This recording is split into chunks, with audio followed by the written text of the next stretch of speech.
Antes de comenzar no olvides suscribirte, darle like y comentar. Puedes seguirme en mis redes sociales para apoyarme y proponerme nuevas historias. Enlaces en la descripción. Videos todos los lunes, miércoles, viernes y domingos. Percy Jackson y los héroes del Olimpo. La marca de Atenea. De Rick Riordan. Capítulo 13. Percy. Que Leo se olvidara de la cortina de humo con olor a delicia de pollo. Percy quería que Leo inventara un gorro antisueños. Esa noche tuvo pesadillas.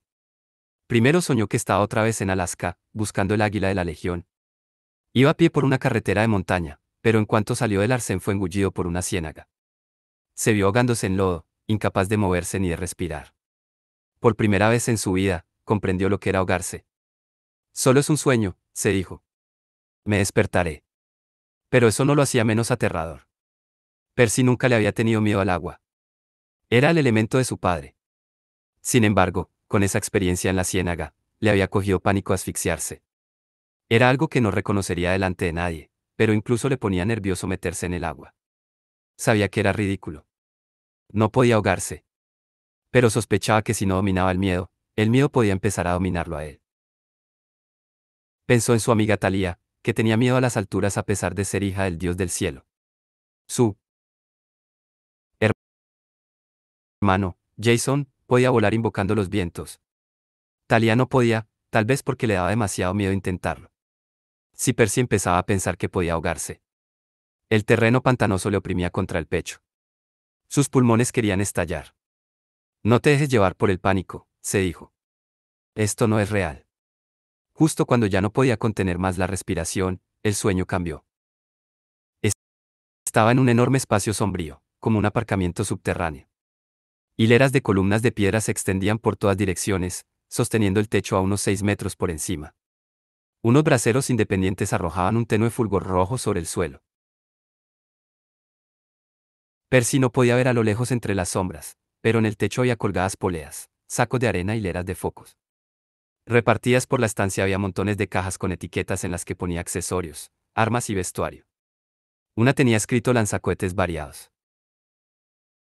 Percy oía máquinas chirriando en la oscuridad, grandes engranajes girando y agua corriendo por tuberías. Entonces vio al gigante, o por lo menos supuso que era un gigante.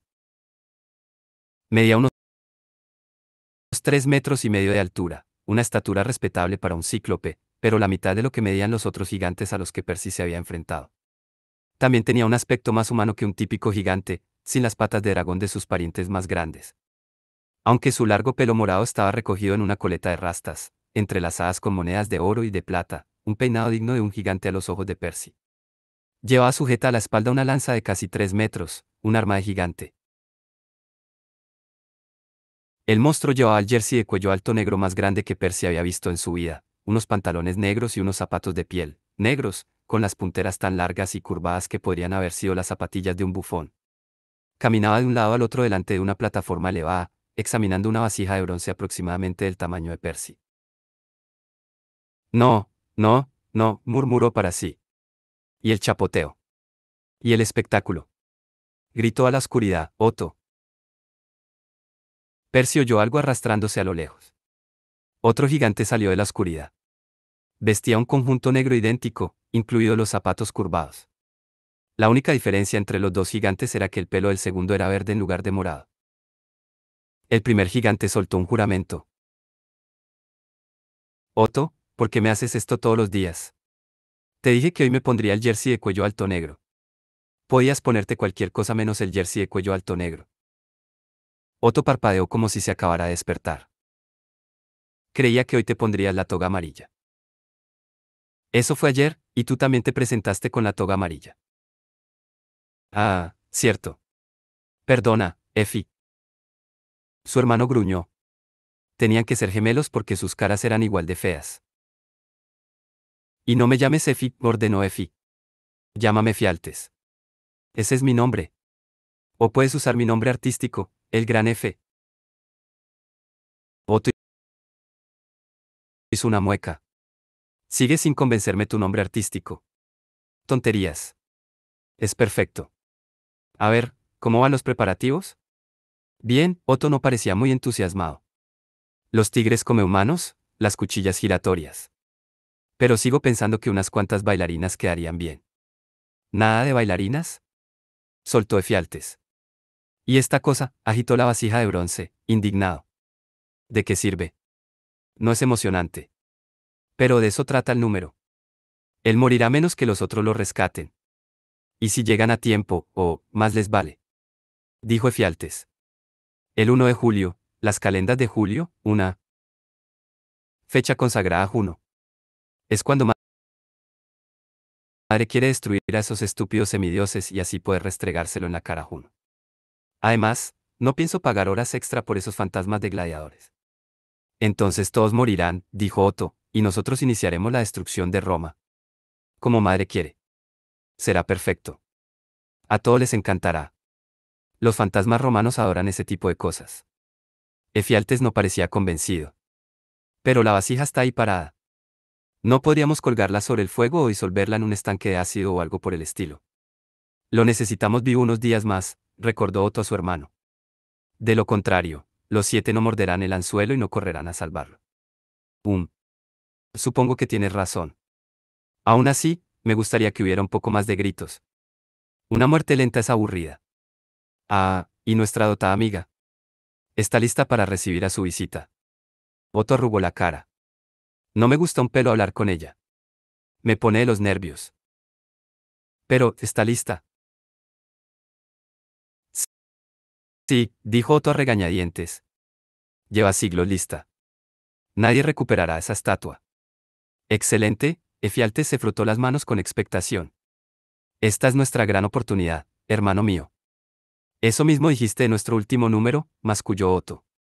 Estuve colgado en ese bloque de hielo, suspendido sobre el río Lete, 6 meses, y ni siquiera llamamos la atención de los medios de comunicación. Esto es distinto, insistió Efialtes. Estableceremos un nuevo nivel de calidad en materia de espectáculo. Si madre queda satisfecha, será nuestro billete a la fama y la fortuna. Si tú lo dices, dijo Otto, suspirando. Aunque sigo pensando que el vestuario de bailarina del Lago de los Cisnes quedaría precioso, nada de ballet. Perdona. Venga, dijo Efialtes. Vamos a inspeccionar a los tigres. Quiero asegurarme de que tienen hambre. Los gigantes se internaron pesadamente en la penumbra, y Percy se volvió hacia la vasija. Tengo que ver el interior, pensó. Hizo avanzar el sueño justo hasta la superficie de la vasija. Entonces la atravesó. Dentro de la vasija olía a rancio y a metal deslustrado. La única luz procedía del tenue fulgor morado de una espada oscura, cuya hoja de hierro estigio estaba colocada contra un lado del recipiente. Acurrucado al lado había un chico de aspecto abatido con unos tejanos andrajosos, una camiseta negra y una vieja cazadora de aviador. En su mano derecha relucía un anillo de plata con una calavera. Nico, lo llamó Percy, pero el hijo de Hades no podía oírle. El recipiente estaba totalmente cerrado. El aire se estaba envenenando. Nico tenía los ojos cerrados y respiraba de forma superficial. Parecía que estuviera meditando. Estaba pálido y más delgado de lo que Percy recordaba. En la cara interna de la vasija, parecía que Nico hubiera hecho 3 ásperas marcas con su espada, tal vez llevaba 3 días encarcelado. Parecía imposible que hubiera podido sobrevivir tanto tiempo sin ahogarse. Incluso estando en un sueño, Percy ya había empezado a ponerse nervioso, luchando por conseguir el oxígeno suficiente para estar allí. Entonces reparó en algo situado entre los pies de Nico, una colección de objetos brillantes cuyo tamaño no superaba el de unos dientes de leche. Semillas, advirtió Percy. Semillas de granada. Había 3 granos que habían sido comidos y escupidos. Otros 5 seguían revestidos de una pulpa de color rojo oscuro. Nico, dijo Percy, ¿dónde está este sitio? Te salvaremos. La imagen se fundió, y una voz de chica susurró, Percy. Al principio, Percy pensó que seguía dormido. Cuando había perdido la memoria, había pasado semanas soñando con Annabeth, la única persona que recordaba de su pasado. Cuando sus ojos se abrieron y su vista se aclaró, se dio cuenta de que ella se encontraba realmente allí. Estaba de pie junto al catre de Percy, sonriéndole. El cabello rubio le caía sobre los hombros. Sus ojos color gris turbio brillaban de diversión. Percy recordó su primer día en el campamento mestizo, hacía 5 años, cuando se había despertado aturdido y se había encontrado a Annabeth de pie por encima de él. Babeas cuando duermes, le había dicho. Era así de sentimental. ¿Qué pasa? Preguntó Percy. Hemos llegado ya. No, dijo ella con voz queda. Es medianoche. ¿Quieres decir? A Percy se le aceleró el corazón. Se dio cuenta de que estaba en pijama en la cama. Probablemente había estado babeando, o como mínimo haciendo sonidos raros mientras soñaba. Seguro que tenía el pelo revuelto y que el aliento no le olía a rosas. ¿Te has colado en mi camarote? Annabeth puso los ojos en blanco. Percy, dentro de 2 meses cumplirás 17 años. No puedes agobiarte por... Si te buscas problemas con el entrenador Edge. ¿Has visto su bate de béisbol? Además, sesos de alga, solo he pensado que podríamos ir a dar un paseo. No hemos pasado tiempo juntos. Quiero enseñarte una cosa, mi sitio favorito en el barco. A Percy todavía le latía el pulso a toda velocidad, pero no era por miedo a buscarse problemas. Puedo, ya sabes, cepillarme los dientes antes. Más te vale, dijo Annabeth. Porque no pienso besarte hasta que te lo cepilles. Y de paso, cepíllate también el pelo. Para tratarse de un trireme, el barco era enorme, pero a Percy le resultaba acogedor, como el edificio de su residencia en la Academia Yancy, o cualquiera de los otros internados de los que lo habían expulsado. Annabeth y él bajaron sigilosamente a la segunda cubierta, que Percy no había visitado aún, salvo para ir a la enfermería. La chica lo llevó más allá de la sala de máquinas, que parecía un laberinto de barras mecanizado muy peligroso, con tuberías y pistones y tubos que sobresalían de una esfera de bronce central. Unos cables, parecidos a gigantescos fideos metálicos, serpenteaban a través del suelo y subían por las paredes. ¿Cómo funciona este trasto? Preguntó Percy. Ni idea, contestó Annabeth. Y yo soy la única parte de Leo que puede manejarlo. Es muy tranquilizador. Debería serlo. Solo amenazado con explotar una vez. Espero que estés bromeando. Ella sonrió. ¿Vamos? Se abrieron camino más allá de las salas de suministros y el arsenal. En la popa del barco, se detuvieron frente a unas puertas de 2 hojas hechas de madera que daban a un gran establo. La estancia olía a heno fresco y mantas de lana. La pared izquierda estaba llena de compartimentos para caballos vacías, como las que usaban para los pegasos en el campamento. La pared derecha tenía 2 jaulas vacías con capacidad para albergar animales grandes de zoológico. En el centro del suelo había un panel transparente de casi 2 metros cuadrados. Muy por debajo, el paisaje nocturno pasaba volando, kilómetros de campiña oscura entrecruzados con carreteras iluminadas como los hilos de una red. ¿Un barco con el fondo de cristal?, preguntó Percy. Annabeth cogió una manta de la portezuela del establo más cercana y la extendió sobre parte del suelo de cristal. Siéntate conmigo. Se relajaron sobre la manta como si estuvieran de picnic y contemplaron el mundo desfilar por debajo. Leo construyó los establos para que los pegasos puedan ir y venir fácilmente, dijo Annabeth. Solo que no se dio cuenta de que los pegasos prefieren ir por libre, así que los establos están siempre vacíos. Percy se preguntó dónde estaría Blackjack. Seguro que andaba vagando por los cielos en alguna parte, con suerte, siguiendo su progreso. A Percy todavía le dolía mucho la cabeza del golpe que Blackjack le había propinado con el casco, pero no se lo echaba en cara al caballo. ¿A qué te refieres con ir y venir fácilmente?, preguntó. No tendrían que bajar los pegasos 2 tramos de escaleras. Annabeth dio un golpecito con los nudillos en el cristal. Esto de aquí son compuertas, como en un bombardero. Percy tragó saliva. ¿Quieres decir que estamos sentados encima de unas compuertas? ¿Y si se abrieran? Supongo que moriríamos en la caída. Pero no se abrirán. Casi con toda seguridad. Genial. Annabeth se rió. ¿Sabes por qué me gusta estar aquí? No es solo por la vista. ¿A qué te recuerda este sitio? Percy miró a su alrededor, las jaulas y los establos, la lámpara de bronce celestial colgada de una viga, el olor a heno y, por supuesto, Annabeth sentada a su lado, su rostro espectral y hermoso a la tenue luz ambarina. El camión del zoo, concluyó Percy. El que cogimos para ir a Las Vegas. La sonrisa de ella le indicó que había respondido correctamente. Eso fue hace mucho, dijo Percy. Estábamos hechos polvo, empeñados en cruzar el país para encontrar ese estúpido rayo, atrapados en un camión con una panda de animales maltratados. ¿Cómo puedes tener nostalgia de eso? Porque es la primera vez que tú y yo hablamos, sesos de alga. Yo te hablé de mi familia y... Se quitó el collar del campamento, en el que llevaba ensartados el anillo de la universidad de su padre y una cuenta de barro de color por cada año que había pasado en el campamento mestizo. Había algo más en el cordón de cuero, un pendiente de coral rojo que Percy le había regalado cuando habían empezado a salir. Se lo había llevado del palacio de su padre en el fondo del mar. Y me recuerda el tiempo que hace que nos conocemos, siguió Annabeth. Teníamos 12 años, Percy. ¿Te lo puedes creer? No, reconoció él. Así que, supiste que yo te gustaba desde ese momento. Ella sonrió burlonamente. Al principio te odiaba. Me crispabas. Luego te soporté unos años. Luego, vale. Ella se inclinó y le dio un beso de verdad, sin nadie delante que mirara, ni romanos por ninguna parte, ni sátiros gritones. Annabeth se apartó. Te he echado de menos, Percy. Percy quería decirle lo mismo, pero no le parecía que el comentario hiciera justicia. Mientras había estado en el lado romano, lo único que lo había mantenido con vida había sido pensar en Annabeth. Te he echado de menos, no expresaba eso. Recordó lo que había pasado poco antes, esa misma noche, cuando Piper había expulsado al eidolon de su mente. Percy no había sido consciente de su presencia hasta que ella había empleado su embrujabla. Después de que el espíritu abandonara su cuerpo, se había sentido como si le hubieran sacado un clavo ardiendo de la frente. No se había percatado del dolor que había sufrido hasta que el eidolon se había marchado. Entonces sus pensamientos se habían aclarado. Su alma había vuelto a instalarse cómodamente en su cuerpo.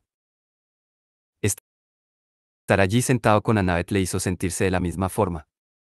Los últimos meses podrían haber sido uno de sus extraños sueños. Los sucesos que se habían producido en el campamento Júpiter parecían confusos e irreales, como la pelea contra Jason, cuando los dos habían sido poseídos por los Eidolon. Sin embargo, no se arrepentía del tiempo que había pasado en el campamento Júpiter. Su estancia le había abierto los ojos en muchos aspectos. Annabeth dijo con vacilación, en la Nueva Roma, los semidioses pueden vivir toda la vida en paz. La expresión de ella se volvió recelosa. Reina me lo ha explicado. Pero tu sitio está en el campamento mestizo, Percy. Esa otra vida. Lo sé, dijo Percy. Pero mientras estuve allí, vi a muchos semidioses viviendo sin miedo, chicos que iban a la universidad, parejas que se casaban y formaban familias. En el campamento mestizo no hay nada parecido. No paraba de pensar en ti y en mí. Tal vez algún día, cuando la guerra contra los gigantes termine. Era difícil verlo a la luz dorada, pero le pareció que Annabeth se estaba ruborizando. Oh, dijo. Percy temía haber hablado demasiado. Tal vez la había asustado con sus grandes sueños de futuro. Normalmente era ella la que hacía planes. Percy se maldijo en silencio. Pese a lo mucho que hacía que conocía a Annabeth, todavía tenía la sensación de que no la entendía.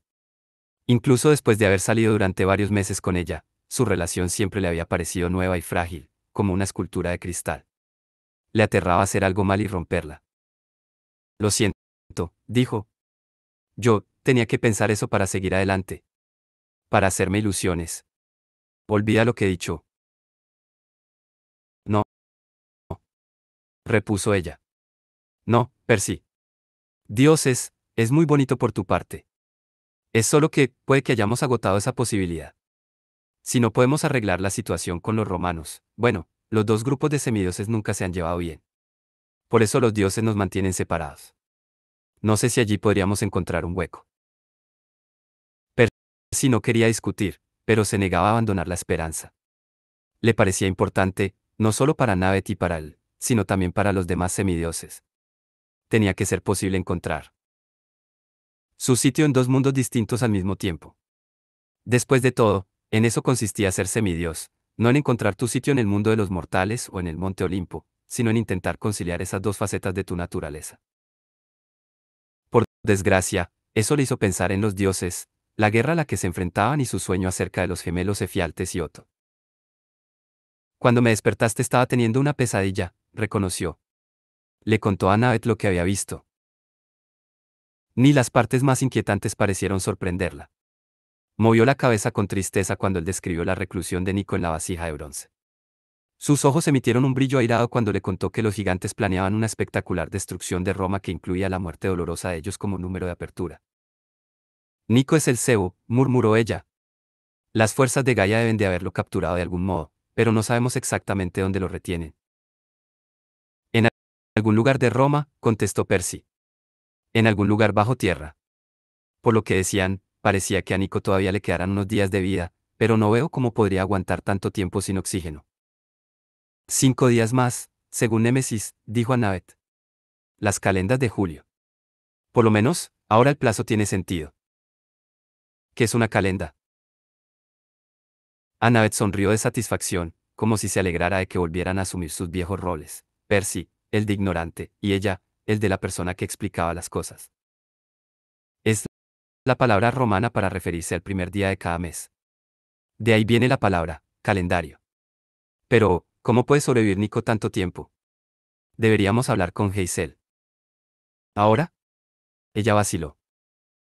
No. Puede esperar hasta mañana. No quiero darle la noticia en plena noche. Los gigantes dijeron algo sobre una estatua, recordó Percy. Y sobre una dotada amiga que la vigilaba. Quienquiera que fuera, daba miedo a Otto. Alguien capaz de dar miedo a un gigante. Annabeth contempló una carretera que serpenteaba entre oscuras colinas. Percy, ¿has visto a Poseidón últimamente? ¿O has recibido alguna señal de él? Él negó con la cabeza. No desde. Vaya, no lo había pensado. Desde que la guerra de los titanes terminó. Lo vi en el campamento mestizo, pero fue el mes de agosto pasado, una sensación de temor lo invadió. ¿Por qué? ¿Has visto a Atenea? Ella no lo miró a los ojos. Hace unas semanas, admitió. No, no fue agradable. No parecía ella. Tal vez fuese la esquizofrenia entre el lado griego y el romano de la que habló Némesis. No estoy segura. Dijo cosas que me hicieron daño. Dijo que le había fallado. Que le habías fallado. Percy no estaba seguro de haber oído bien. Annabeth era la semidiosa perfecta. Era todo lo que una hija de Atenea debía aspirar. ¿Cómo podrías? No lo sé, dijo ella tristemente. Y para colmo, yo también he estado teniendo pesadillas, aunque las mías no tienen tanto sentido como las tuyas. Percy aguardó, pero Annabeth no le dio más detalles. Quería hacerla sentir mejor y decirle que todo iría bien, pero sabía que no podía. Quería resolver todos sus problemas para que tuvieran un final feliz. Después de todos aquellos años, hasta los dioses más crueles tendrían que reconocer que se lo merecían. Sin embargo, algo le decía que esta vez no podía hacer nada para ayudar a Annabeth aparte de estar a su lado. La hija de la sabiduría anda sola. Se sentía tan atrapado y desvalido como cuando se había hundido en la ciénaga. Annabeth consiguió esbozar una débil sonrisa. Vamos a tener una noche romántica, ¿vale? Nada de cosas malas hasta mañana por la mañana, volvió a besarlo. Ya lo solucionaremos. Te he recuperado. De momento, eso es lo único que importa. Vale, dijo Percy.